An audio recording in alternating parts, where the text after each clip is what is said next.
তামিম ইকবাল ও সাকিব আল হাসানকে নিয়ে ICC champions ট্রফির দল গড়তে চায় বাংলাদেশ ক্রিকেট বোর্ড। ১৯ ফেব্রুয়ারি থেকে অনুষ্ঠেয় এই টুর্নামেন্টের জন্য আইসিসির কাছে প্রাথমিক দল জমা দেওয়ার শেষ সময় ১২ জানুয়ারি।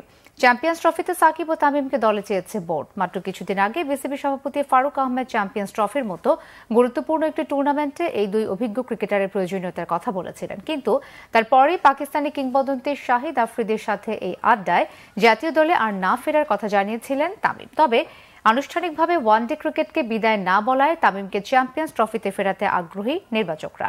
২০২৩ সালের জুলাই মাসের পর আর জাতীয় দলে খেলেননি তামিম। অন্যদিকে রাজনৈতিক কারণে সাকিবের দেশের মাটিতে খেলা নিয়ে সমস্যা তৈরি হলেও বিদেশে খেলতে অসুবিধা নেই। সে কারণে চ্যাম্পিয়ন্স ট্রফিতে সাকিবকেও দলে চাচ্ছেন নির্বাচকরা।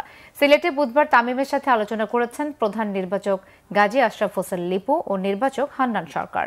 প্রথমে নির্বাচকদের না বললেও পরে তামিম তার সিদ্ধান্ত জানাতে কিছুদিন সময় নিয়েছেন।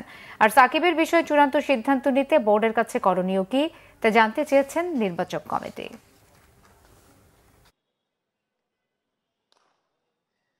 এবং তামিমের সঙ্গে বর্তমান পরিস্থিতি, Bangladesh cricket, national team, BPL সবকিছু নিয়ে আমাদের একটা খোলামেলা আলাপ আলোচনা হয়েছে।